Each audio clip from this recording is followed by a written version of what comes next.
Hello viewers.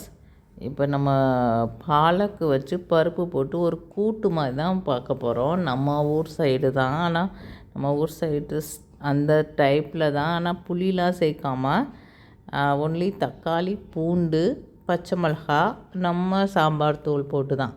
இதை நம்ம one part recipe மாதிரி, இது பருப்பு தனியாக கீரை தனியாக வேக வைக்காமல் பண்ணலாங்க. எப்படி பண்ணலான்னு பார்க்கலாம்.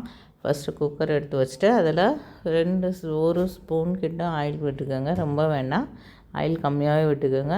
பாலக்கை போட்டு கொஞ்சம் நல்லா வதக்கிட்டு அதுக்கப்புறம் 4-5 பூண்டு எவ்வளோ தேவைப்படுதோ 5-6 பூண்டு போட்டால் கூட நல்லது தாங்க. பூண்டையும் நச்சு போட்டுக்கோங்க. பூண்டு போட்டு நல்லா வதக்கிட்டு தக்காளி 2 தக்காளி போட்டுக்கோங்க. தக்காளி மட்டும் தான் அதில் சேர்க்க போகிறோம், நம்ம புளி சேர்க்கலைங்க.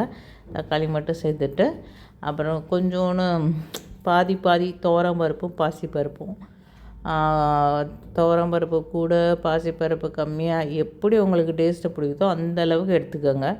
எவ்வளோ டால் வேணும் அப்படின்னு நினச்சி பார்த்து எடுத்துக்கோங்க.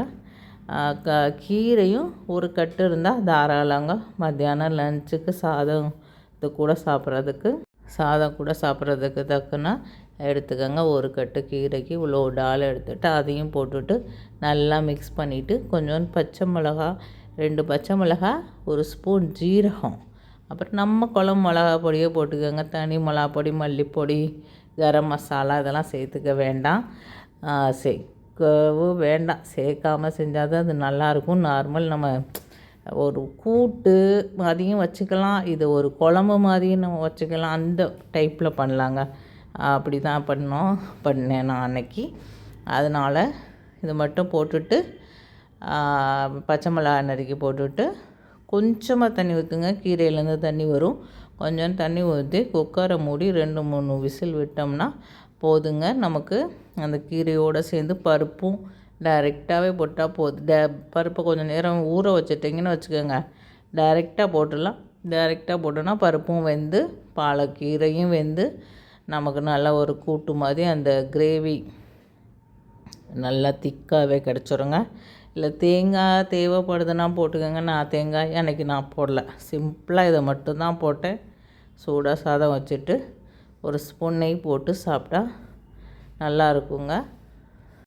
இப்போ அவ்வளோதான், குக்கரை மூடி வச்சாச்சு. குக்கரும் இந்த பாருங்கள், இந்த மாதிரி இவ்வளோன்னா தண்ணி ஊற்றிக்கலாம். எனக்கு இங்கே கொஞ்சம் லைட்டிங் கம்மியாக இருக்குது. ஏன்னா அந்த குளிரில் என்ன தான் நான் கிச்சனை திறந்தும் வைக்க முடியாதுங்க குளிர் காலத்தில். அதனால் கிச்சன் டோரு பூட்டி இருக்குது, லைட்டிங் மட்டும்தான் போட்டேன். அதனால் எனக்கு கொஞ்சம் லைட்டு கம்மியாக இருக்குது. நான் அதுக்கப்புறம் திறந்து வச்சும் எடுத்தேன், அதை நான் அப்புறம் காமிக்கிறேன். இந்த மாதிரி பருப்பு, கொஞ்சோண்டு தண்ணி, நம்ம சாம்பார் பவுடர் போட்டு குக்கரை மூடி வச்சுட்டோம்னு வச்சுக்கோங்களேன், ரெடி ஆயிரும். அவ்வளோதான். இவ்வளோன்னு தண்ணி விடுங்க. 4-5 விசில் விட்டிங்கன்னா கீரையோடு சேர்ந்து பருப்பு நல்லா கெட்டியாகவே நல்லா வெந்து வந்துடும். குக்கர் இல்லாமல் கூட பண்ணலாங்க. இல்லை குக்கரில் போட்டிங்கன்னா நமக்கு ஈஸியாக 10 நிமிஷத்தில் வேலை முடிஞ்சிரும்னு வைங்களேன். அந்த மாதிரி பண்ணிக்கலாம். அதனால் குக்கரை மூடி வச்சுருங்க. ஒரு 4-5 விசில் விட்டுடலாம். விசில் விட்ட பின்னாடி எப்படி இருக்குன்னு பார்க்கலாம். இது சப்பாத்திக்கும் நல்லாயிருக்கும், நம்ம ரைஸுக்கும் நல்லாயிருக்குங்க, சாதத்துக்கும் நல்லாயிருக்கும். சின்ன பிள்ளைங்களுக்கெல்லாம் அந்த சின்ன வயசு சாதம் ஊட்டுவோம்ல, அதுக்கும் ரொம்ப நல்லாவே இருக்கும். பெரியவங்களுக்கு உரப்பும் இல்லாமல் இந்த பாருங்கள், இந்த மாதிரி கிரேவி ரெடி ஆயிடுச்சு.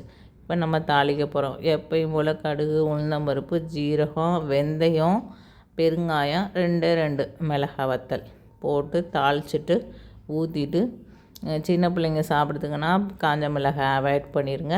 அவ்வளோதான். இந்த மாதிரி பருப்பு கீரை இந்த பிள்ளைங்களுக்கெலாம் ஊட்டுவோம்ல, பருப்பு சாதம், கீரை சாதம், அப்படி தனித்தனியாக பண்ணுறதை விட்டுட்டு இந்த மாதிரி கூட ட்ரை பண்ணி நீங்கள் பசங்களுக்கு ஊட்டலாங்க. பெரியவங்கலேருந்து எல்லோரும் சாப்பிட்லாம். ட்ரை பண்ணி பாருங்கள். என்னோடய சேனல் பிடிச்சிருந்தால் லைக் பண்ணுங்கள், ஷேர் பண்ணுங்கள், சப்ஸ்கிரைப் பண்ணுங்கள். ஓகேங்க, பாய்ங்க. பாருங்கள் எப்படி இருக்குன்னு. கீரையும் தெரியாது, பருப்பும் தெரியாது, எல்லாம் கலந்து இருக்கும். இன்னும் கூட கீரை போட்டு